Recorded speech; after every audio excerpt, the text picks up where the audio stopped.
ধর্মনিরপেক্ষ মতবাদের অর্থ করা হয়েছে ধর্মহীনতা এবং ধর্ম বিরোধিতা। এর বাস্তব দৃষ্টান্ত আমরা দেখতে পাই বর্তমান যে সরকার আছে তাই সেই সরকারের আমলের ভিতরে আমরা এই জিনিসটা দেখতে পাই। সত্য কিনা বলেন? সত্য কিনা বলুন? এই দলটির নাম ছিল আওয়ামী মুসলিম লীগ। এই দলটির নাম ছিল কি? আওয়ামী মুসলিম লীগ। তখন তারা নারায়ে তাকবীর, আল্লাহু আকবার ধ্বনি দিত, স্লোগান দিত, কিন্তু ধর্মনিরপেক্ষ মতবাদ দলীয় আদর্শ হিসাবে গ্রহণ করার কারণে নারায়ে তাকবীর, আল্লাহু আকবার এই স্লোগান তারা বর্জন করেছে। এই পৃথিবীতে নবী রাসূলগণের আগমন ঘটেছিল, উদ্দেশ্য ছিল এই আল্লাহর জমিনে আল্লাহর মানুষের উপরে আল্লাহর বিধান কায়েম করা। এটাই ছিল নবীদের আগমনের উদ্দেশ্য। আর শয়তানের আগমনের উদ্দেশ্য ছিল আল্লাহর বিধানের পরিবর্তে ধর্ম নিরপেক্ষ মতবাদ কায়েম করা। এজন্য পৃথিবীর কোন নবী, কোন রাসূল ধর্ম নিরপেক্ষ ছিলেন না, সবাই ছিলেন ধর্মের পক্ষে। রাসূলুল্লাহর অসংখ্য সাহাবীদের মধ্যে একজন সাহাবীও ধর্মের ব্যাপারে নিরপেক্ষ ছিলেন না। গোটা বিশ্বের সমস্ত মুহাদ্দিস, মুফাসসির এবং বড় বড় উলামা, পীর বুজুর্গ, এমন একজন লোক পাওয়া যাবে না যিনি ধর্মনিরপেক্ষ মতবাদের অনুসারী ছিলেন। তাই ধর্মনিরপেক্ষ মতবাদের অনুসারী হওয়ার অর্থই হচ্ছে পবিত্র কোরআন হাদিসের সরাসরি অমান্য করা এবং আল্লাহ ও তার রাসূলের সাথে বিদ্রোহ ঘোষণা করার শামিল।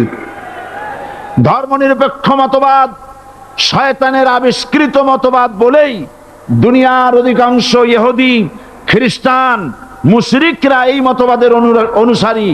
ইসলাম সম্পর্কে অনভিজ্ঞ পৃথিবীর কিছু কিছু মুসলিম দেশের কিছু কিছু নামধারী মুসলমান ধর্মনিরপেক্ষ মতবাদের ষড়যন্ত্রে পা দিয়েছে। আল্লাহ তাদেরকে রক্ষা করুন। আমরা বলি আমিন। সবাই বলি আমিন। বিশ্বের সমস্ত বিধানগুলোতে সেকুলারিজম, ধর্মনিরপেক্ষ মতবাদের অর্থ করা হয়েছে ধর্মহীনতা এবং ধর্ম বিরোধিতা। এর বাস্তব দৃষ্টান্ত আমরা দেখতে পাই বর্তমান যে সরকার আছে তাই সেই সরকারের আমলের ভিতরে আমরা এই জিনিসটা দেখতে পাই। সত্য কিনা বলেন? সত্য কিনা বলুন? এই দলটির নাম ছিল আওয়ামী মুসলিম লীগ। এই দলটির নাম ছিল কি? আওয়ামী মুসলিম লীগ। তখন তারা নারায়ে তাকবীর, আল্লাহু আকবার ধ্বনি দিত, স্লোগান দিত, কিন্তু ধর্মনিরপেক্ষ মতবাদ দলীয় আদর্শ হিসাবে গ্রহণ করার কারণে নারায়ে তাকবীর, আল্লাহু আকবার এই স্লোগান তারা বর্জন করেছে। 1972 সনে যখন তারা ক্ষমতায় এলেন তখন সংবিধানের শিরোনামে মুসলিম প্রথা সিদ্ধ বিসমিল্লাহির রহমানির রহিম তারা পরিত্যাগ করেছিল। সমস্ত বিশ্ববিদ্যালয়ের মনোগ্রাম থেকে ইকরা বিসমি রব্বিকাল্লাযী খালাক, রব্বি জিদনি ইলমা, এটাকে তারা বাদ দিয়েছিল। সলিমুল্লাহ মুসলিম হল এই নাম থেকে মুসলিম শব্দ বাদ দিয়েছিল। নজরুল ইসলাম কলেজের নাম থেকে ইসলাম শব্দ বাদ দিয়ে শুধু নজরুল কলেজ করেছিল। এগুলি অসত্য না সত্য? বর্তমান এই সরকার ধর্মনিরপেক্ষ হওয়ার কারণে ইসলাম এবং মুসলিম বিদ্বেষী, তার অসংখ্য প্রমাণ এই জাতির কাছে রয়েছে। দেশের শ্রেষ্ঠ সন্তান হচ্ছে আলেম ওলামা, পীর বুজুর্গ। বলেন সুবহানাল্লাহ। দেশের শ্রেষ্ঠ সন্তান পীর মাশায়েখ আলেম ওলামাদের বিরুদ্ধে কোন জায়গায় কোন দুর্ঘটনা ঘটলেই তাদেরকেই দায়ী করা হয়। হরকুতুল জিহাদ, লাদেন বাহিনী, তালেবান নাম করে আলেমদেরকে গ্রেফতার করে এই সরকার পুলিশ দিয়ে নির্যাতন করেছে সরকার।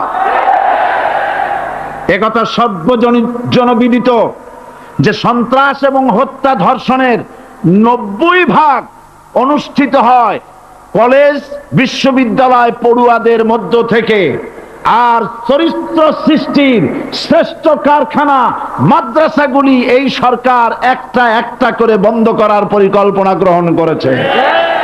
মাদ্রাসা শিক্ষাকে সংকুচিত করে ফেলছে।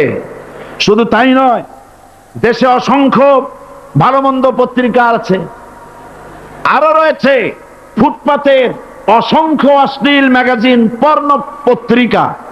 দেশের অধিকাংশ জাতীয় দৈনিকগুলো হিন্দুস্তানের টাকায় পরিচালিত এবং এগুলি হচ্ছে ইসলামের চরম বিদ্বেষী। সরকার সেগুলিরই পৃষ্ঠপোষকতা করছে, আর্থিক সাহায্য দিচ্ছে, বিজ্ঞাপন দিচ্ছে।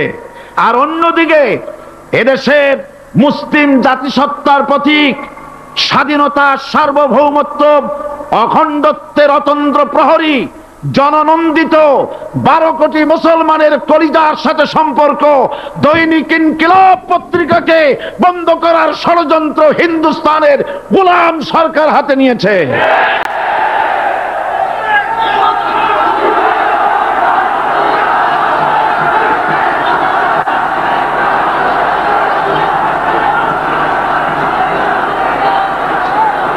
সরকার বস্তুনিষ্ঠ সাংবাদিকতায় ভয় পায়, ইসলামের পক্ষে কথা লিখলে ভয় পায়। এজন্য তারা দৈনিক ইনকিলাব এবং তার পরিবারের গায়ে হাত দেওয়ার প্রস্তুতি নিয়েছে। দৈনিক ইনকিলাবের সম্পাদকের গায়ে যদি হাত দেওয়া হয়, ইনকিলাব যদি বন্ধ করে দেওয়া হয়, সারা বাংলাদেশ অচল হয়ে যাবে।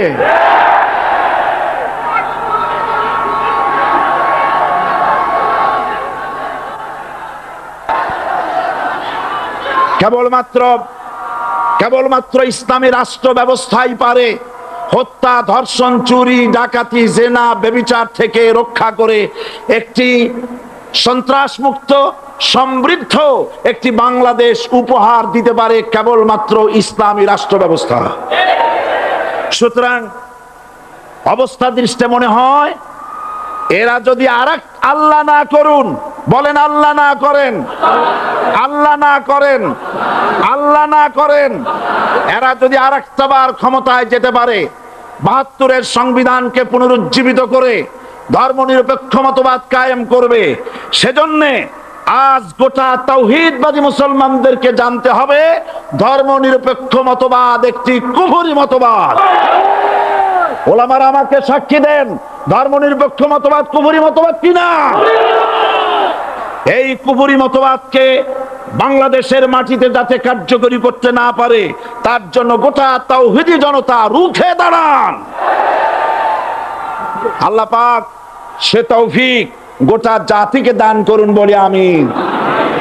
এবার আসুন কোরআনে কারীমের যে কথাগুলি আমরা আলোচনা করতে চাই, আপনাদের সামনে সূরা বাকারার 255 নম্বর আয়াত আমি তেলাওয়াত করে গত 2 দিন আলোচনা করেছি।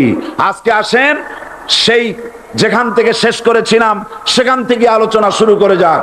সবাই আমার সাথে পড়েন, আউযু বিল্লাহি শাইতানির রাজিম, বিসমিল্লাহির রাহমানির রাহিম। আল্লাহু লা ইলাহা ইল্লা হুয়াল হাইয়ুল কাইয়্যুম লা তাখুযুহু সিনাতুন ওয়ালা নাওম লাহু মা ফিস সামাওয়াতি ওয়া মা ফিল আরদ من ذا الذي يشفع عنده إلا بإذنه يعلم ما بين أيديهم وما خلفهم ولا يحيطون بشيء من علمه إلا بما شاء وسع كرسيه السماوات والأرض ولا يؤوده حفظهما وهو العلي العظيم صدق الله العظيم। আমি এই সূরার এই আয়াতের আলোচনা করতে গিয়ে আপনাদের সামনে বলেছিলাম কোরআন শরীফের সর্বশ্রেষ্ঠ আয়াত হচ্ছে হাদিস অনুযায়ী কোন আয়াত? আয়াতুল কুরসি। আল্লাহ পাকের সার্বভৌমত্বের পরিচয় এই আয়াতে কারিমার মধ্যে আল্লাহ পাক দিয়েছেন। গত 2 দিন আমরা আল্লাহ পাকের সার্বভৌমত্ব এবং তার পরিচয় সম্পর্কে আলোচনা করেছি। আজকে সামনের দিকে আমরা এগোতে থাকবো যতদূর আলোচনা করা যায়। আল্লাহ পাক বলছেন, আল্লাহু লা ইলাহা ইল্লা হুয়াল হাইয়ুল কাইয়্যুম। আল্লাহ হচ্ছেন তিনি যিনি ছাড়া কোনো ইলাহ নাই। লা ইলাহা ইল্লাহু, তিনি ছাড়া কোনো ইলাহ নাই, সার্বভৌমত্বের মালিক কেউ নাই। এই যে লা ইলাহা, কোনো ইলাহ নাই,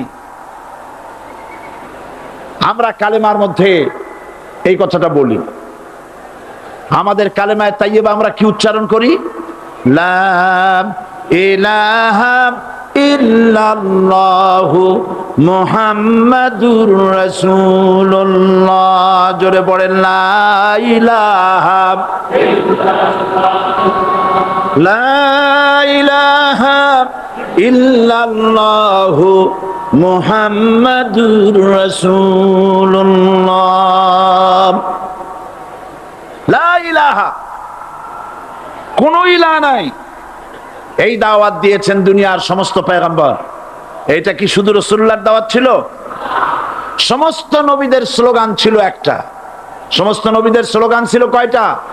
সবাই বলুন, কি সেই স্লোগান? লা ইলাহা ইল্লাল্লাহ। কোরআন শরীফের ভিতরে ইলাহ শব্দ 147 বার এসেছে। লা ইলাহার অর্থ যদি এই হয় কোন উপাস্য নাই আল্লাহ ছাড়া, কোন মাবুদ নাই আল্লাহ ছাড়া, মুহাম্মদ সাল্লাল্লাহু আলাইহি ওয়াসাল্লাম আল্লাহর প্রেরিত রাসূল, তাহলে তো এত ঝঞ্ঝাট হওয়ার কথা ছিল না। আপনারা বলেন, নবীরা যখনই এই দাওয়াত দিয়েছেন লা ইলাহা ইল্লাল্লাহ, তখন সংঘর্ষ হয়েছে কিনা? হয়েছে কিনা? বাধা আসছে কিনা? তাহলে এই কথাটা কি যার কারণে এরকমের বাধা আসে? লা ইলাহা ইল্লাল্লাহ, এর চাইতে বিপ্লবাত্মক, এর চাইতে রিভলিউশন সৃষ্টিকারী কথা আল্লাহর আকাশের নিচে জমিনের উপরে আর একটাও হতে পারে না। লা ইলাহা ইল্লাল্লাহ। ইলাহ শব্দের অর্থ শুধু উপাস্য আর মাবুদ নয়। ইলাহ শব্দের অর্থ হচ্ছে আইনদাতা, ইলাহ শব্দের অর্থ হচ্ছে শাসনকর্তা, ইলাহ শব্দের অর্থ হচ্ছে বিধানদাতা। তো লা ইলাহা যখন একটি লোক ঘোষণা করে, তার অর্থ দাঁড়ায় কোনো আইনদাতা নাই, বিধানদাতা নাই, শাসনকর্তা নাই, কারো আইন মানি না, বিধান মানি না, শাসন মানি না, আল্লাহ ছাড়া। কে ছাড়া? আল্লাহ ছাড়া। এই কালেমার দাওয়াত যখন পয়গম্বরেরা দিয়েছেন, তখন 3 শ্রেণীর লোকেরা বাধা দিয়েছে। বলেন কয় শ্রেণী? সবাই বলেন। 3 শ্রেণীর লোকেরা বাধা দিয়েছে, লক্ষ্য করুন। 1 নম্বরে বাধা দিয়েছে রাষ্ট্র শক্তি। 1 নম্বরে বাধা দিল কারা? 2 নম্বরে বাধা দিয়েছে ধনাঢ্য ব্যক্তিবর্গ। 3 নম্বরে বাধা দিয়েছে যারা কায়েমি স্বার্থবাদী ধর্মীয় শক্তি। এই 3টি শ্রেণী সমস্ত নবীদেরকে বাধা দিয়েছে। সেই বাধা অতীতে যারা দিত এখন আর দেয় না, নাকি? এখনো দেয়? দেখুন, এই কালেমার দাওয়াত হযরতে মূসা আলাইহিস সালামকে যেদিন আল্লাহ পাক প্রথম ওহী দিলেন, এই দাওয়াত শুধু রাসূল দেন নাই, আল্লাহ পাক বলছেন প্রত্যেক নবী তার জাতিকে এই দাওয়াত দিয়েছেন। কি? আল্লাহ রাব্বুল আলামিন বলেন, সকল নবী তার কওমকেই বলে দাওয়াত দিয়েছেন, ইয়া কওমি ইবুদুল্লাহা মা লাকুম মিন ইলাহিন গায়রু। হে সম্প্রদায়, আল্লাহ ছাড়া কোনো ইলাহ নাই, তার ইবাদত করো, তারই দাসত্ব করো, তার গোলামি করো। আল্লাহ পাক মূসা আলাইহিস সালামকে যখন নবুয়াত দিলেন, প্রথম যে ওহী এলো, প্রথম ওহীটাই ছিল ইন্নানি আনাল্লাহ, লা ইলাহা ইল্লা আনা ফা'বুদনি ওয়া আকিমিস সালাতা লিযিকরি। নিশ্চয়ই আমি আল্লাহ, আমি ছাড়া কোন ইলাহ নাই, আইনদাতা নাই, বিধানদাতা নাই। সুতরাং আমার দাসত্ব করো এবং আমার শরণার্থে নামাজকে প্রতিষ্ঠা করো। মুসা আলাইহিস সালামকে আল্লাহ পাক ওহী দিয়ে তাকে পাঠালেন। কোথায় পাঠালেন? আল্লাহ পাক বলেন, ইযহাব ইলা ফিরআউনা ইন্নাহু তাগা। গোটা কওম নাফরমান, আল্লাহর আইন কেউ মানছে না। গোটা কওমের কাছে না পাঠাইয়া আল্লাহ পাক সর্বপ্রথম মুসা আলাইহিস সালামকে দাওয়াত নিয়ে কার কাছে পাঠালেন? ফেরাউনের কাছে। কারণ ফেরাউন হচ্ছে রাষ্ট্রশাসক। ফেরাউন কি? রাষ্ট্রশাসক। টিলা নিচের পানি পাহাড়ের উপরে যায় না, উপরের পানি না নিচের থেকে উপরে যায়? উপরে পানি নিচে আসে। সুতরাং দেশ যারা চালায় এই লোকগুলি যদি ভালো হয়, গোটা দেশ ভালো হয়। আর সমস্ত মানুষটা যদি, রাষ্ট্র যিনি পরিচালনা করেন এই লোকগুলি যদি খারাপ হয়, গোটা দেশ খারাপ হতে বাধ্য। এই জন্য আল্লাহ পাক বলছেন, সর্বপ্রথম তুমি ফেরাউনের কাছে যাও এবং এই কালেমার দাওয়াত দাও। হযরতে মূসা আলাইহিস সালাম ফেরাউনের কাছে গেলেন আর দাওয়াত দিলেন, ফেরাউন পড়ে নাও, লা ইলাহা ইল্লাল্লাহ। একটি কথা আপনাদের মনে রাখতে হবে, দুনিয়ার কোন ফেরাউন, কোন নমরুদ, কোন সাদ্দাত, কোন হামান কেউ বলে নাই যে আমি আল্লাহ, আমি রাজ্জাক, আমি খালেক, আমি পৃথিবীর সৃষ্টি করেছি। কথা কেউ বলেছে? কেউ বলে নাই। কি বলেছে তারা? ফেরাউন বলেছে, মা আলিমতু লাকুম মিন ইলাহিন গায়রি, আমি তো জানি না আমি ছাড়া আরো কোনো ইলাহ আছে, এ কথা আমার জানা নাই। সুতরাং আমি হচ্ছি ইলাহ আর তুমি বলছো লা ইলাহা। তার মানে হচ্ছে ওই সময় পয়গম্বরেরা, আল্লাহর নবীর সাহাবীরা তারা জানতেন যে আমরা কিসের দাওয়াত দেই, আর যারা শুনতো তারাও বুঝতো কিসের দাওয়াত শুনতেছি। আজ আমার দেশে একই কালেমার দাওয়াত দেওয়া হয়, কিন্তু মানুষেরা বুঝতে পারে না কি শুনতেছি। ভাষা জানার ব্যাপারে, বোঝার ব্যাপারে হলো আসল বিষয়। এটা বুঝাতে গিয়ে আমি মাঝে মধ্যে একটা দৃষ্টান্ত দেই এভাবে। একজনের একটা রেশনের দোকান ছিল, সেই দোকানে তার একটা ময়না পাখি ছিল। আর ময়না পাখিকে কথা শেখানো যায়, সেটা তো আপনারা জানেন। জি, ময়নাকে শিখায়েছে যে লাইন করুন, এক এক করে আসুন। ময়না এই কথা শিখেছে। সকালবেলায় যখন রেশনের দোকানে ভিড় পড়ে গেছে, তখন ওই পাখি খাঁচার মধ্যে বসে বলছে লাইন করুন, এক এক করে আসুন। একদিন খাঁচার দরজা খোলা পেয়ে পাখি উড়ে গিয়ে গাছের ডালে বসেছে। আশেপাশে যত পাখি ছিল তারা চিন্তা করলো এই রকমের পাখি তো কখনো দেখি নাই। ময়না তো দেখতে কাকের মতো না, শালিকের মতো না, দেখতে একটা ভিন্ন রকম। ওরা এসে চতুর্দিক থেকে এই নবান্ত, এই যে নতুন এসেছে, ওরে ঠোকরানো শুরু করেছে চতুর্দিক থেকে। ঠোকরানি খেয়ে ময়না বলতেছে লাইন করুন, এক এক করে আসুন। এখন ময়না তো বোঝে না যে কি বলতেছি, আর যে পাখিরা ঠোকরাচ্ছে তারাও তো বোঝে না যে কি শুনতেছি। ময়না যদি বুঝতো যে আমি কি বলি, সবাই মিলে ঠোকরায়, তাই জান বাঁচে না। লাইন করে ঠোকরাইনি তো কলজে যাবে, সব ফোড়ে রোডে চলে, বোঝে নাই। আমাদের অবস্থা তাই হয়েছে। এই যে আপনারা এখানে দাঁড়াইছেন কেন? যারা যেখানে দাঁড়ায় বসা মানুষেরা অনুরোধ করে বসায় দেন। এত বড় বিশাল মাহফিলে আপনি দাঁড়ায়া কোন মানুষকে কষ্ট দিবেন না, জায়েজ নাই। মুসলমানদেরকে কষ্ট দেওয়া কবিরা গুনাহ। বুঝতে পেরেছেন? যে যেখানে দাঁড়িয়েছে আপনারা বসা মানুষেরা তাদেরকে বসায় দেন। এত বড় বিশাল মাহফিলে আপনি দাঁড়ায়া কোন মানুষকে কষ্ট দিবেন না, জায়েজ নাই। মুসলমানদেরকে কষ্ট দেওয়া কবিরা গুনাহ। সুতরাং এই কালেমার দাওয়াত যখন হযরতে মূসা আলাইহিস সালাম দিলেন, ফেরাউন বলল আমি তো জানি না যে আমি ছাড়া আরো কোন ইলাহ আছে, আইনদাতা তো আমি, তুমি নতুন কোথা থেকে আইনদাতা নিয়ে আসছো?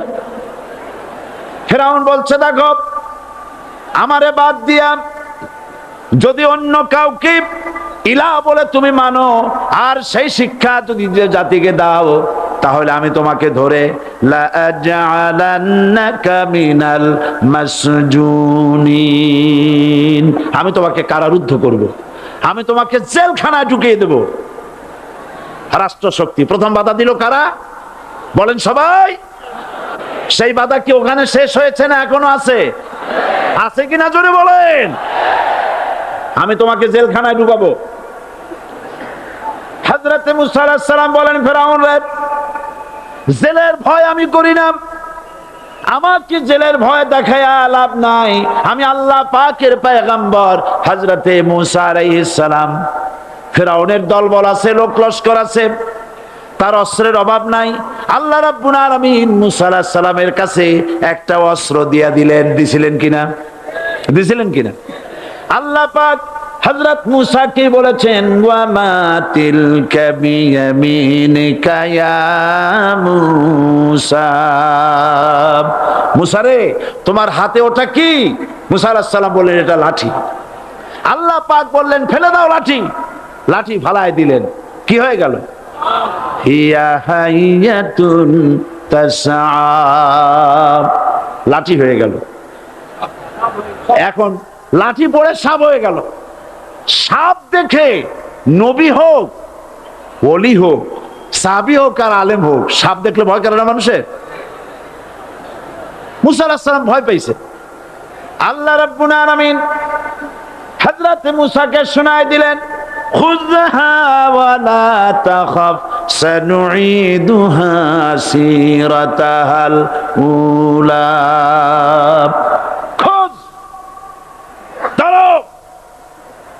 লা তাখাফ, ভয় পেও না। আল্লাহ বলছেন ধরো, ভয় পেও না।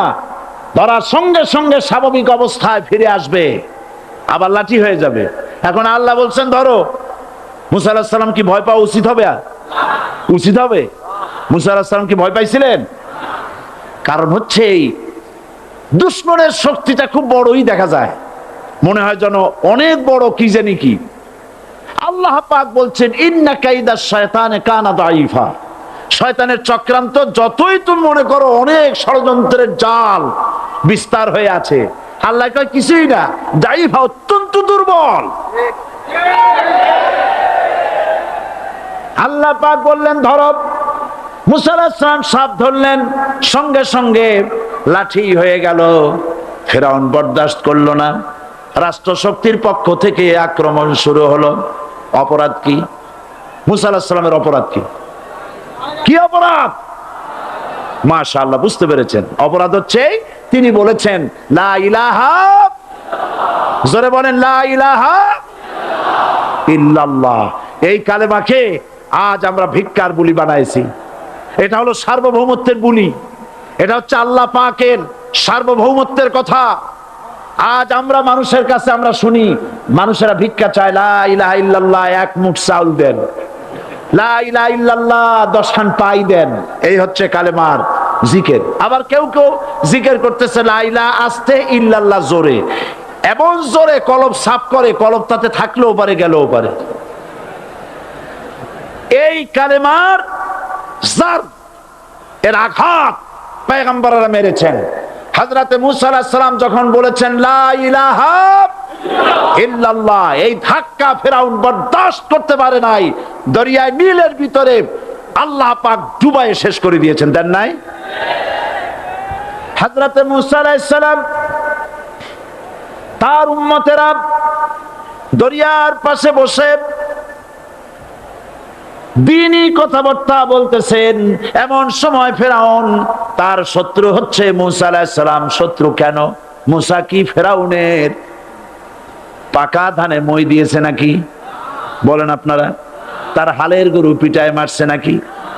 অপরাধ হলো তিনি আল্লাহর জমিনে আল্লাহর আইন প্রতিষ্ঠার কথা বলেছেন। এই শুধুমাত্র এই অপরাধে ফেরাউন তার দলবল নিয়ে 3 দিক থেকে আক্রমণ করেছে। মুসা আলাইহিস সালামের উম্মতেরা ভয় পেয়ে গেছেন। তারা বলছেন ইন্না লামুদরাকুন, আমরা পাকড়াও হয়ে গেছি, তিন দিকে সাঁড়াশি আক্রমণ, তিন দিকে শত্রু, একদিকে দরিয়া, পালাবার রাস্তা আছে? হযরত মুসা আলাইহিস সালাম ভয় পেয়ে গেলেন, সারেন্ডার করলেন না। হযরত মুসা আলাইহিস সালাম বললেন, কাল্লা, কখনো নয়, ভয় পাওয়ার কোনো কারণ নাই। রব্বি সায়াহদিন, অবশ্যই আমার রব আমার জন্য রাস্তা করে দিবেন।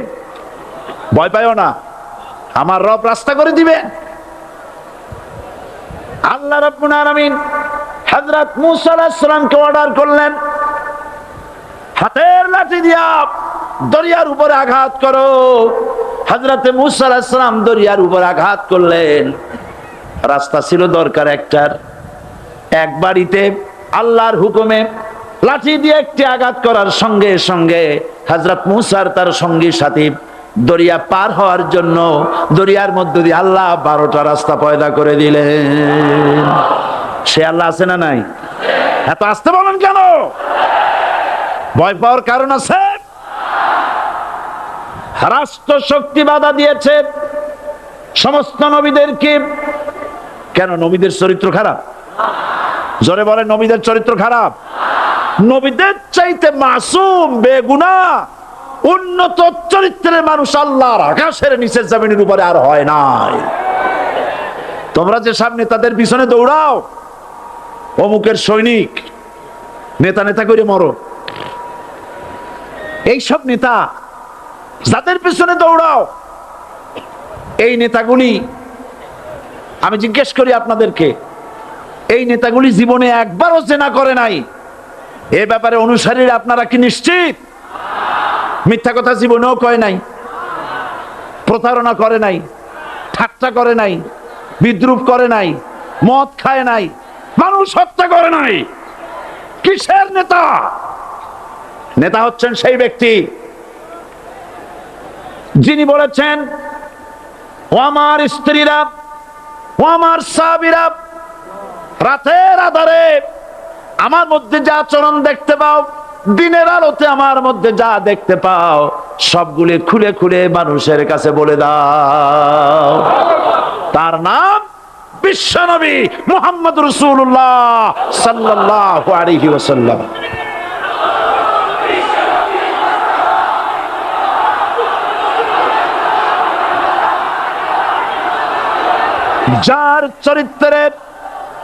যার চরিত্রের সার্টিফিকেট আল্লাহ রাব্বুল আলামিন নিজে দিচ্ছেন, ওয়া ইন্নাকা লাআলা খুলুকিন আযীম। নবী হে, উন্নত চরিত্রের উপরে আপনি প্রতিষ্ঠিত। সুবহানাল্লাহ। কে সার্টিফিকেট দিচ্ছেন? আযীম, আযীম। আরবিতে চওড়াকে বলা হয় আরিদ, গভীরতাকে বলা হয় আমিক। কত প্রশস্ত, যা মাপার কোনো ফিতা নাই, কত গভীর, যা মাপার কোনো যন্ত্র নাই, এইটাকে আরবিতে বলা হয় আজিম। সুবহানাল্লাহ বলতে ইচ্ছে করে না? ও নবী, তোমার চরিত্র এমন যা মাপার মতো যন্ত্র পৃথিবীতে নাই। এই সার্টিফিকেট দিলেন কে? সমস্ত নবীরাই চরিত্রবান, নবীরা মাসুম, বেগুনাহ। সুবহানাল্লাহ ওয়া বিহামদিহি। সেই নবীরা মার খান নাই? খেয়েছেন কিনা বলেন? কারা মেরেছে? রাষ্ট্র শক্তি। কারা মেরেছে? কারণ নবীরা বলেছেন, লা ইলাহা ইল্লাল্লাহ। পড়েন সবাই, লা ইলাহা ইল্লাল্লাহ। আপনিও যদি নবীদের মতো, সাহাবীদের মতো বুঝা এই কলেমার দাওয়াত দেন, বাধা আসবেই। বোঝাবুঝির ব্যাপার, বুঝতেই সারলো। কত মাহফিল হয় বাংলাদেশে, হয় না? কোনো বাধা নাই, ঠিক কিনা? কত পূজা হয়, পার্বণ হয়, গান হয়, থিয়েটার হয়, গুনাহগার বিবির গান হয়, কত কিছু হয়। কোনো বাধা আছে? তাফসীরের মাহফিলে বাধা। কারণ ওরা বুঝতে পেরেছে এ তাফসীরের মাহফিলে গাজীর গীত হয় না, এ তাফসীরের মাহফিলে আল্লাহর সার্বভৌমত্ব কায়েমের আন্দোলন চলে।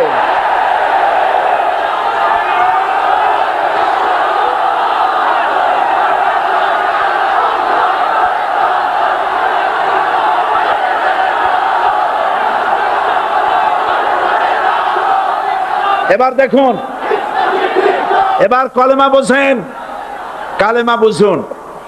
বঙ্গভবনের সামনে দাঁড়ায়া, গণভবনের সামনে দাঁড়িয়ে আপনি যদি কালেমার জিকির করতে থাকেন, লা ইলাহা ইল্লাল্লাহ, লা ইলাহা ইল্লাল্লাহ, লা ইলাহা ইল্লাল্লাহ, লা ইলাহা ইল্লাল্লাহ, 2-1 ঘন্টা, 2-4 ঘন্টা দেখবেন অফিসাররা এসে বলবে, না জানি কোন খাজা বাবা আসছে, আসেন আসেন, নিয়ে খাইতে দেবে, হাদিয়া দেবে। যেহেতু যিনি পড়তেছেন উনি বোঝেন না কি বলতেছেন, আর যারা দাওয়াত দিয়ে নিয়ে গেল ওরা টের পায় নাই যে কি কি শুনে দাওয়াত দিতেছে।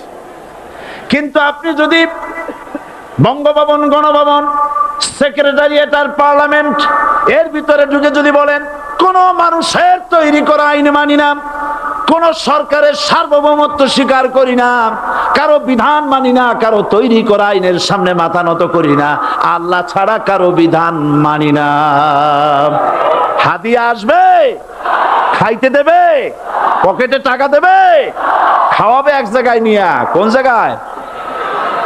লাল দালানে। বোঝাবুঝি পয়গম্বরেরা দাওয়াত দিয়েছেন আয়াতুল কুরসি ফরজ নামাজ পড়িয়া, দেখছি অনেকেই জামার বুতাম টুতাম খুলিয়া তারপরে জোরে একটা ফু দেয়। অসুবিধা নাই, ফু আপনি দেন, কিন্তু কি পড়ে ফু দিচ্ছেন আপনি কি বুঝছেন কিছু? সুবহানাল্লাহ। দিয়েছেন কিনা বলেন? কেন বললেন এই সমস্ত কথা? এই জন্য বলেছেন ফেরাউন মরে যাবে, নমরুদ মরে যাবে, কিন্তু তাদের প্রেতাত্মারা যুগে যুগে তারা বেঁচে থাকবে। আগুনের ভিতরে ভালোবার ব্যবস্থা হয়েছে। আল্লাহ পাক বলে দিয়েছেন, আমার রাস্তায় যদি চেষ্টা করো, জিহাদ করো, আমার সাহায্য তোমরা পাবে। ওয়া কানা হাক্কান আলাইনা নাসরুল মুমিনিন, মুমিনদেরকে সাহায্য করা আমি আল্লাহর জন্য ওয়াজিব। সুবহানাল্লাহ বলবেন না? আলহামদুলিল্লাহ বলবেন না? আমার জন্য ওয়াজিব মুমিনদেরকে সাহায্য করা। ইব্রাহিম আলাইহিস সালামকে আগুনে ফেলানো হচ্ছে। হযরত জিবরাইল বলেন, ইব্রাহিম তোমাকে আগুনের ভিতরে ফেলানো হতেছে, আমার কাছে সাহায্য চাও, আমি তোমারে বাঁচায় দেব। হযরত ইব্রাহিম আলাইহিস সালাম তিনি বললেন, জিবরাইল আমার পরীক্ষা চলতেছে, আমাকে ডিস্টার্ব করো না, আমি তোমার কাছে সাহায্য কেন চাইব? আমি তো এমন কোন অন্ধ আল্লাহর ইবাদত করি না যিনি তার বান্দার দুঃখ দুর্দশা নিজের চোখে না দেখেন। পরীক্ষা পাস করছে না? পাস করছেন কিনা? হযরত ইব্রাহিম বলেন, শোনো জিবরাইল, আমি যদি আগুনের ভিতরে পড়ে যাই আর আগুনে পুড়ে যদি ভস্ম হয়ে যায়, আমার আল্লাহ যদি এতে খুশি হন, তাহলে আমি আমার রব্বুল আলামিনকে খুশি করার জন্য এভাবে 1000 বার পুড়তে আমি রাজি আছি। ইব্রাহিম আলাইহিস সালাম আগুনের ভিতরে পড়ে গেলেন। আল্লাহ রাব্বুল আলামিন আগুনের প্রতি নোটিশ করে দিলেন, ইয়া নারু কুনি বারদাও ওয়া সালামান আলা ইব্রাহিম, আগুন আমার ইব্রাহিমের জন্য শান্তিদায়ক ঠান্ডা হয়ে যা। ইব্রাহিম আলাইহিস সালাম জ্বলছেন, পুড়ে গেছেন। নমরুদ তার প্রাসাদের ছাদে বসে ইব্রাহিম আলাইহিস সালামের পোড়া দৃশ্য দেখে আনন্দ করবে, আগুনের দিকে তাকায় দেখে ইব্রাহিম আরামে বসে আছেন। পোড়া তো দূরের কথা, জামাও পরে নাই। ও ডাক দিয়া বলে, রে আগুন, গোটা জাতি নিয়ে তোর পূজা করলাম, আমার দুশমন কেন জ্বালাইতে পারিস না? তোর জ্বালানো শক্তি কি নষ্ট হয়ে গেছে নাকি? আগুনের ভিতর থেকে আওয়াজ বেরিয়ে এলো, নমরুদ, আমার ভিতরে দাহ্য শক্তি, জ্বালানো শক্তি আছে কি নাই যদি প্রমাণ করতে চাও, টেস্ট করতে চাও, তুই নিজে আয়। তোরে সুদ্ধা তাম দুনিয়া জ্বালাই দিতে পারি, ইব্রাহিমের এক গাছা পশম জ্বালাইতে পারি না। বিশ্বকবি আল্লামা ইকবাল কি সুন্দর করে বলেছেন, আজ ভি হো জু ইব্রাহিম কা ইমা पैदा आग कर सकती है एक अंदाजे गुलिस्ता पैदा। ইব্রাহিমের ঈমান যদি আজও কোথাও হয় বিদ্যমান, করতে পারেন অগ্নিকুণ্ডে খুবসুরত এক গুলিস্তান। এখনো যদি ইব্রাহিমের সন্তানদেরকে আগুনের মধ্যে ফেলে দেওয়া হয়, আর ইব্রাহিম ঈমান যদি থাকে, আগুনকে ফুলের বাগান বানাবার ক্ষমতা আল্লাহর আছে। চিরকাল আল্লাহ পাক এই কালেমাকে দিয়েছেন আল্লাহর সার্বভৌমত্বকে প্রতিষ্ঠা করার জন্য। আয়াতুল কুরসি শুধু পড়ে বুকে ফু দেওয়ার জন্য নয়, পড়েন আমার সাথে, আল্লাহু লা ইলাহা ইল্লা হুয়াল হাইয়ুল কাইয়্যুম। দুনিয়ার সমস্ত পয়গম্বর অত্যাচারিত হলেন, শুধু তাই নয়, বিশ্ব নবী আখেরি জামানার পয়গম্বর নবী মুহাম্মদ রাসূলুল্লাহ সাল্লাল্লাহু আলাইহি ওয়াসাল্লাম জাতির কাছে আসলেন। তিনি এসে বললেন, ইয়া আইয়ুহান নাস কুলু লা ইলাহা ইল্লাল্লাহ। প্রথম দাওয়া শুনছেন কথা?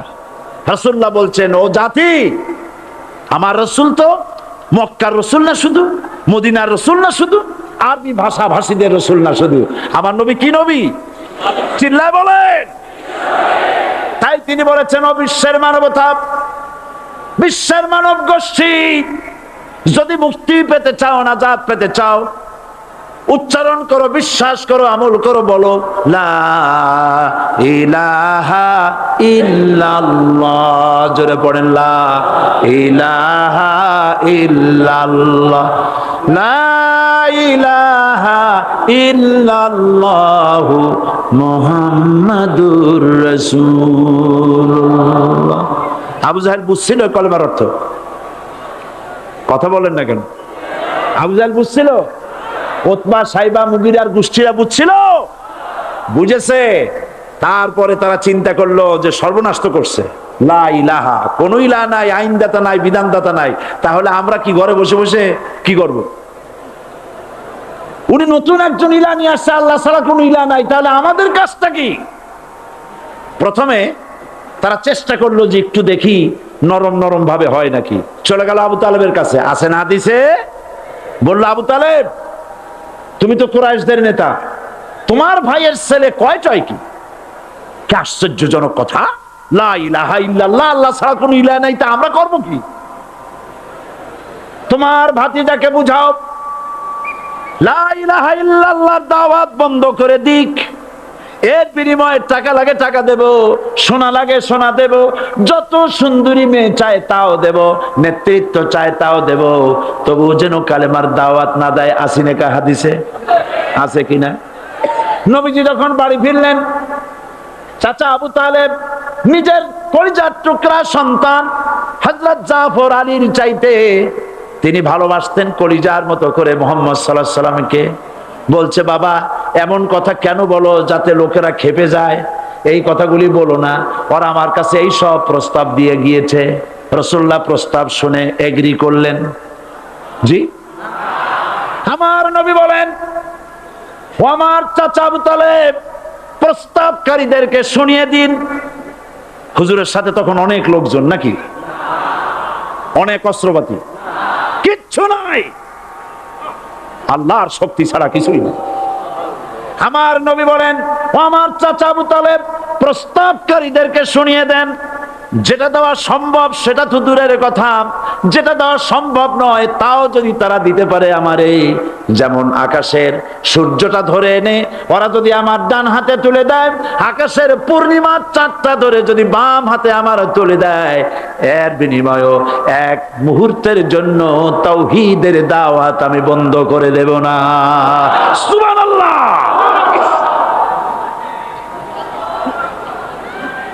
রাসূল করিম সাল্লাল্লাহু আলাইহি ওয়াসাল্লাম তাদের এই প্রস্তাবকে যখন গ্রহণ করলো না, কাফেরেরা বুঝলো, আমি আগেই বলেছি 3 শ্রেণীর লোক বাধা দিয়েছে। কয় শ্রেণী?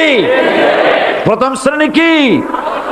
রাষ্ট্র শক্তি, তাদের হাতে অস্ত্রপাতি তো খুব শক্তি, আর তারা একবার ক্ষমতায় যায় ওরা মনে করে এই ক্ষমতা থেকে আমাদেরকে কেউ নামাইতে পারবে না। বিংশ শতকের শ্রেষ্ঠ মুজাদ্দিদ আল্লামা সৈয়দ আবু দাদা মওদুদী রহমাতুল্লাহ আলাইহি তিনি এক জায়গায় লিখেছেন, স্বৈরাচারীরা তার পতনের সমস্ত ছিদ্র বন্ধ করে, কিন্তু একটা ছিদ্র বন্ধ করতে পারে না, মনের ভুলে সেই ছিদ্রটা থেকেই যায়, যেই ছিদ্র দিয়ে আসলে তার পতনটা হবে। ক্ষমতায় গিয়ে মনে করে চিরকাল ক্ষমতায় থাকবো। ভারতের প্রধানমন্ত্রী পণ্ডিত জওয়াহরলাল নেহেরু রাঁচি পাগলাগারদে গিয়েছেন, মেন্টাল হসপিটাল। পাগলেরা নেহেরুকে দেখে আশ্চর্য হয়ে গেছে, এত সুন্দর মানুষ, মাথায় কিস্তি টুপি, গায়ে শেরওয়ানি, মুসলমানি ড্রেসই আলাদা, যদিও তিনি হিন্দু ছিলেন, পরেছেন মুসলমানি ড্রেস। শেরওয়ানি কাদের পোশাক? কাদের পোশাক? হাতে ছড়ি নিয়ে হাঁটা, স্টাইল করে, সুন্দর পাজামা, সুন্দর টুপি, সুন্দর সাজসজ্জা করে, মুসলমানদের ড্রেস। এই ড্রেস পরে তিনি গিয়েছেন, সবসময় যে ড্রেস তিনি পরতেন। পাগলেরা জিজ্ঞেস করছে, তুমি কে গো? উনি বলছেন, আমারে চেনো নাই? আমি ভারতের প্রধানমন্ত্রী পণ্ডিত জওয়াহরলাল নেহেরু। পাগলেরা বলছে, ও সেই কথা। আমরাও যখন এই হসপিটালে আসছিলাম এই তোমার মতো লম্বা লম্বা কথা আমরাও বলছি, থাকো আমাদের সাথে কিছুদিন, তোমার মাথাও ঠান্ডা হয়ে যাবে। ক্ষমতায় যারা থাকে, ক্ষমতার মোহে চতুর্দিকে অন্ধকার দেখে, মনে করে আমার পতন আর হবে না। কিন্তু তোমাকে বুঝিবে যে গোকুলে বাড়ি শেষে। গাড়ির চাকা সব সময় উপরে থাকে না, গাড়ির চাকা সব সময় উপরে থাকলে গাড়ি তো চলবেই না, গাড়ির চাকা ঘোরে বলেই তো গাড়ি চলে। সুতরাং এই উপরে তোমার চাকা উপরে এখন আছে বলে, তোমার দলের চাকা উপরে আছে বলে যারা মানুষের উপরে জুলুম করছো, আলেমদেরকে ধরতেছো, মুসল্লিদেরকে ধরে ধরে জেলে ঢুকাচ্ছ, সময় আসবে এমন ইন্দুরের গর্ত পালাবার জন্য।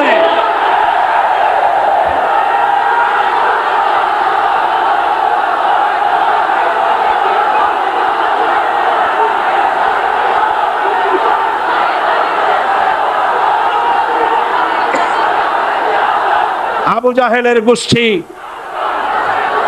আবু জাহেলের গোষ্ঠী মনে করেছে সোজা আঙ্গুলে ঘি যখন উঠলো না, আঙ্গুল বাঁকা করতে হবে। শুরু হয়ে গেল অত্যাচার, শুরু হয়েছে না? হযরতে সুমাইয়া রাদিয়াল্লাহু তাআলা আনহা কি নির্মম ভাবে, নিষ্ঠুর ভাবে তাকে শহীদ করা হলো। খাব্বাব, খুবাইব, হযরতে খাব্বাব রাদিয়াল্লাহু তাআলা আনহুকে দেখে হযরত ওমর একদিন বলছিলেন, খাব্বাব তোমার পিঠে এত গর্ত কেন? এত গর্তওয়ালা পিঠ আর এত চিকুন কোমর আমি তো জীবনেও দেখিনি। হযরতে খাব্বাব বলেছেন, ওমর জানো না, ইসলাম কবুল করার অপরাধে, কালেমা পড়ার অপরাধে কাফির বেঈমানেরা আমাকে মারধর করেছে। যখন আমি তাদের মারে কালেমা ছাড়ি নাই, তখন আগুন জ্বালায়া আগুনের আংটার উপরে, আংটা আগুনের উপরে আমাকে চিৎ করে শোয়ায়া, আমি যেন নড়াচড়া করতে না পারি সেজন্য আমার বুকের উপরে পাথর চাপা দিয়ে রেখেছে। আগুনে গোশত পুড়ে পুড়ে আগুন ভিতরে ঢুকেছে, গায়ের রক্ত আর চর্বি গলে গলে পড়ে আগুনগুলো নিভেছে। ওই পিঠে যে গর্ত হয়েছে আজও পর্যন্ত সেই গর্ত মিটে যায় নাই। হযরতে খাব্বাব রাদিয়াল্লাহু তাআলা আনহু বলছেন, বুখারী শরীফে হাদিসে ভাবে এসেছে, ওয়ান খাব্বাব বিনুল আরিত রাদিয়াল্লাহু তাআলা আনহু আন্নাহু ক্বাল শাকাউনা ইলা রাসূলিল্লাহ সাল্লাল্লাহু আলাইহি ওয়াসাল্লাম ওয়া হুয়া মুতাওয়াসসাদুন বুরদাতুন লাহু ফি জিল্লিল কাবা।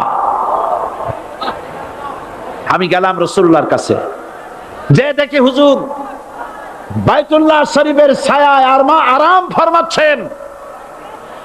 আমি কাছে গিয়া বললাম, আলা তাস্তানসিরু লানা আলা তাদউ লানা ইয়া রাসূলুল্লাহ, হে রাসূল আপনি কি আমাদের জন্য দোয়া করবেন না?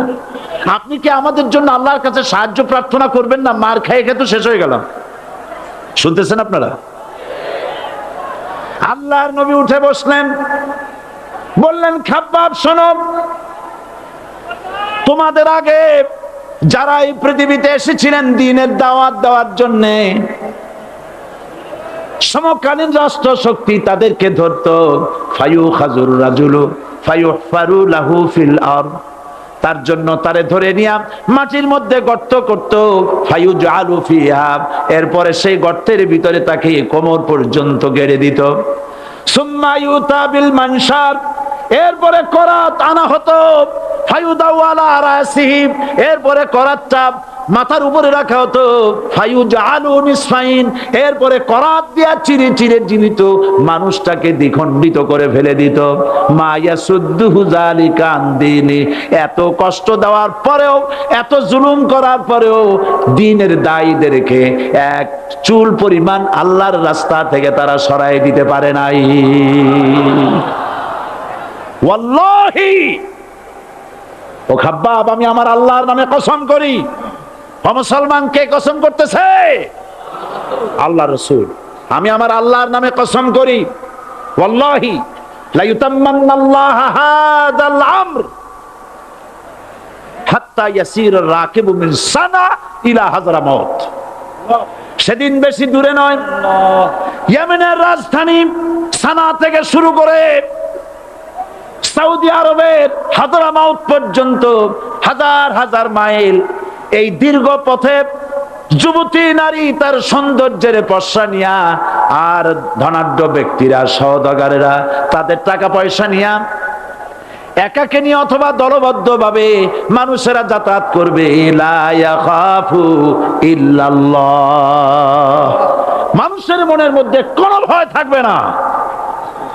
এমন একটা সময় আসবে, ওয়ালাকিন্নাকুম তাস্তাজিলুন, অথচ তোমরা বড্ড তাড়াহুড়ো করছো। তাড়াহুড়ো করো না, অপেক্ষা করো, ধৈর্য ধরো, মার খাও, জেলে যাও, শহীদ হও, আল্লাহর রাজ কায়েম হবেই হবে।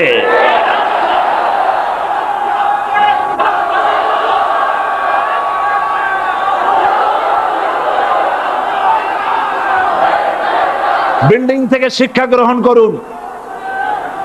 বিল্ডিং, ইমারত, দালান থেকে শিক্ষা গ্রহণ করুন। এই যেটা দালান আছে না পাশে, দেখতে পাচ্ছেন?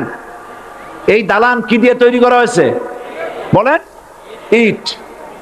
সমস্ত ইটেরা যদি ধর্মঘট করত, আমরা কেউ মাটির তলায় যাব না, কেউ আমরা আগুনে পুড়ে ঝামা হব না, পিক হব না, কেউ আমরা টুকরা টুকরা হব না, সবাই থাকবো উপরে উপরে, তাহলে কি দালান হইতো নাকি?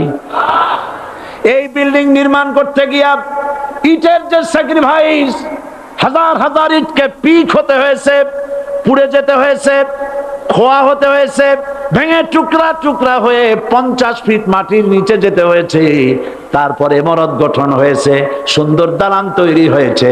যারা ইসলামী শাসন চান, আল্লাহর দ্বীনকে বিজয়ী দেখতে চান, তাদেরকে অসংখ্য মানুষকে পোড়া ইটের মতো জেলখানায় পুড়ে পুড়ে মরতে হবে, অসংখ্য মানুষকে ফাঁসির কাস্তে ঝুলতে হবে, গায়ের রক্ত দিতে হবে, শহীদ হতে হবে, তারপরে ইসলামের ইমারতটা কায়েম হয়ে যাবে। শায়ের, কবি কি সুন্দর করে বলছেন, কবি সুন্দর করে বলছেন, ইয়ে শাহাদাত গাহে উলফত মে কদম রাখনা, ये शहादत गहे उल्फत में कदम रखना, लोग समझते हैं आसा है मुसलमान होना। মানুষেরা মনে করে মুসলমান হওয়া খুব সহজ জিনিস। না, মুসলমান হওয়ার অর্থ হলো শাহাদাতের ঈদগাহে শামিল হয়ে যাওয়া।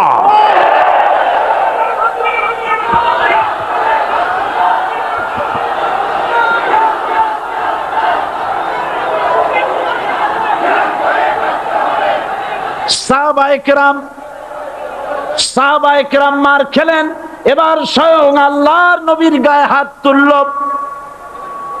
আবু জাহেল এসে হুজুরকে মারলেন, গলায় চাদর দিয়া এমন জোরে টান মেরেছে, রাসূলুল্লাহ পড়ে গিয়েছেন। হাদিসে এসেছে হুজুরের চোখ মোবারক ঠিকরে পড়ে যেতেছে, চেহারা মোবারক লাল হয়ে গিয়েছে, জমিনের উপরে আছাড় মেরে ফেলেছে। রাসূলের এই অবস্থা দেখে হযরতে হামজা তখনও কাফের ছিলেন, শিকার থেকে এসে তিনি এই দৃশ্য দেখলেন, দাসীর মুখে শুনলেন, ছুটে চলে গেলেন আবু জাহেলের বাড়িতে। যায় বলে, আবু জাহেল রে, তুই মুহাম্মদ সাল্লাল্লাহু আলাইহি ওয়াসাল্লাম মেরেছিস, বল কেন মারলি? এমন ভালো মানুষ তো জীবনেও চোখে দেখি নাই, যিনি কোনো মিথ্যা কথা বলেন না, ভালো ভালো কথা বলেন, এক আল্লাহর গোলামি করার জন্য বলেন। এই সব ভালো কথা বলার জন্যই তুই তারে মারলি নাকি? আরে আবু জাহেল, তুই কি মনে করেছিস মুহাম্মদ সাল্লাল্লাহু আলাইহি ওয়াসাল্লাম তার পিতা আব্দুল্লাহ মারা গেছে বলে মুহাম্মদ সাল্লাল্লাহু আলাইহি ওয়াসাল্লাম এতিম হয়ে গেছে মনে করেছিস নাকি? জেনে রাখ, মুহাম্মদ সাল্লাল্লাহু আলাইহি ওয়াসাল্লামের পিতা আব্দুল্লাহ মারা গেছে, কিন্তু চাচা হামজা তো মরে যায় নাই। হাতের ধনুক দিয়া এমন জোরে আঘাত মারলেন, আবু জাহেলের মাথা ফেটে রক্ত ফিনকি দিয়ে বেরিয়ে এলো। হযরতে হামজা ঘরে ফিরে এসে রাসূল করিম সাল্লাল্লাহু আলাইহি ওয়াসাল্লামের মস্তক মোবারক কোলে উঠায় নিলেন আর বললেন, বাবা, তোমাকে মেরেছে বলে আমি আবু জাহেলের মাথাটা ফাটাই দিয়ে আসছি, তুমি খুশি হও। হুজুর বলছেন, চাচা, কার মাথা ফাটাইছো এইটা বলে আমারে খুশি করতে পারবা না। হযরতে হামজা বলেন, তুমি কি হলে খুশি হবে? হুজুর বলেন, হামজা চাচা গো, আমি খুশি হব যদি একটিবার চাচা তোমার মুখে শুনতে পাই ঈমানের কালেমা। হযরতে হামজা বলেন, মুহাম্মদ সাল্লাল্লাহু আলাইহি ওয়াসাল্লাম, আমি বুঝতে পেরেছি তুমি কোনো সাধারণ মানুষ নও। সাধারণ মানুষ হলে পরে তুমি প্রতিশোধে বিশ্বাসী হতে, খুশি হতে। প্রতিশোধে বিশ্বাসী হও নাই, তুমি অবশ্যই আল্লাহর নবী, কোনো সন্দেহ আমার নাই। তুমি সাক্ষী থাকো, আমি পড়ে নিলাম, লা ইলাহা ইল্লাল্লাহু মুহাম্মাদুর রাসূলুল্লাহ। জোরে পড়ে, লা ইলাহা ইল্লাল্লাহু মুহাম্মাদুর রাসূলুল্লাহ। আজ পৃথিবীতে সবথেকে মার খায় কারা? চিল্লায় বলো।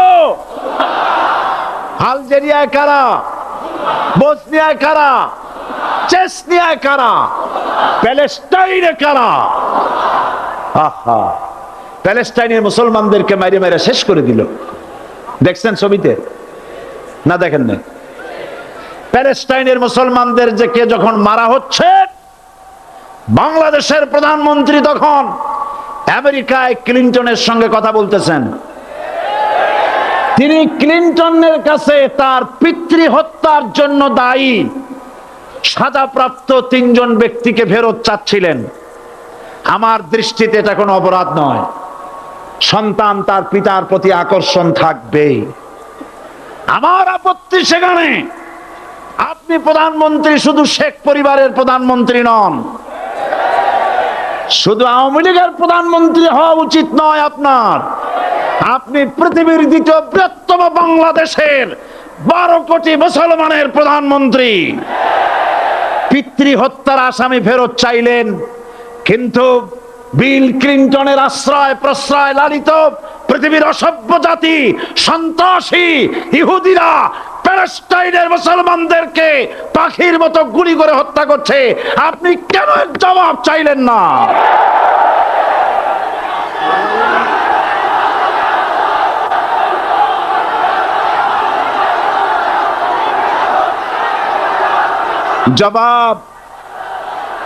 জবাব আপনি চাইতে পারবেন না, কারণ মুনাফিকদের সাহস হয় না, সাহস হয় মুমিন ব্যক্তি। বিল ক্লিনটনকে বলা দরকার ছিল, এই ইসরায়েলকে তোমরাই বসিয়েছো, মধ্যপ্রাচ্যের বিষ ফোড়ায় পরিণত করেছো তোমরা। তবে হ্যাঁ, যুরিবাত আলাইহিমুজ জিল্লাতু ওয়াল মাসকানা ওয়া বাউ বিগাদাবিন মিনাল্লাহ। আল্লাহর গজব আসবে, ইহুদিরা পৃথিবী থেকে নিশ্চিহ্ন হবেই হবে ইনশাআল্লাহ। দেখেছেন তাকায়া প্যালেস্টাইনে ইসরায়েলিরা হেলিকপ্টার, গানশিপ, কামান, বোমা নিক্ষেপ করছে, আর প্যালেস্টাইনের শিশু কিশোর যুবকেরা ইহুদিদের নিক্ষিপ্ত বোমা আর কামানের মোকাবেলা করতেছে পাথর দিয়ে। আমি আমার অন্তরের অন্তঃস্থল থেকে ধন্যবাদ জানাই, মোবারকবাদ জানাই খালিদ বিন ওলীদের উত্তরসূরি, খাব্বাব খোবাইবের উত্তরসূরি প্যালেস্টাইনের ওই সব যুবকদেরকে যারা কাফের বেঈমান ইহুদিদের মোকাবেলা করতেছে ইট আর পাথর দিয়ে। আর আমি আমার অন্তরের অন্তঃস্থলের সমস্ত ঘৃণা দিয়ে আমি ধিক্কার জানাই পৃথিবীর মুসলিম শাসকদেরকে, যারা মুসলমানদের মার দেখে চুপ করে যারা বসে আছে।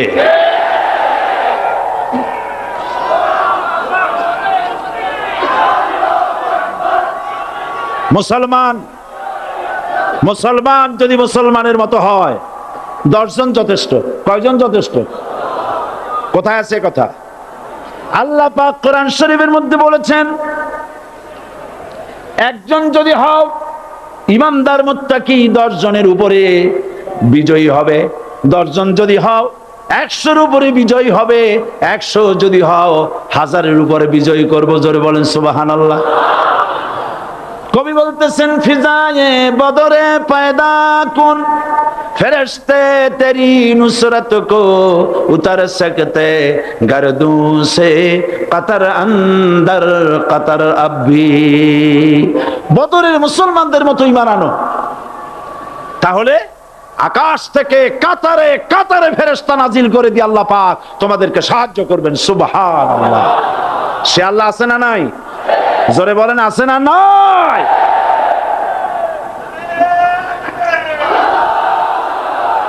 সেই আল্লাহ রাব্বুল আলামিন কোরআনে কারীমের ভিতরে আয়াতুল কুরসির মধ্যে বলে দিয়েছেন, আল্লাহু লা ইলাহা ইল্লা হুয়াল হাইয়ুল কাইয়্যুম। প্রাণ খুলে সবাই পড়েন, বসা মানুষ দাঁড়ানো মানুষ। আল্লাহু লা ইলাহা ইল্লা হুয়াল হাইয়ুল কাইয়্যুম। আল্লাহ রাব্বুল আলামিন, তিনি ছাড়া কোনো ইলাহ নাই, তিনি সার্বভৌমত্বের মালিক, কেউ নাই আল্লাহ ছাড়া। এই কথা মানুষকে ঘোষণা করতে হবে। বাধা, এই কথা বললেই বাধা দেবে কয় শ্রেণীর লোক? 3 শ্রেণী। প্রথম শ্রেণী হচ্ছে কে? রাষ্ট্রশক্তি। আজও তারা বাধা দিচ্ছে। আল্লাহর আইন দিয়ে দেশ চালাও, তারা তাদের মন মর্জি মোতাবেক আইন দিয়ে দেশ চালাবে। আল্লাহ পাক বলছেন, আলা আলাহুল খালকু ওয়াল আমরু। সৃষ্টি যার, আইন চলবে তার।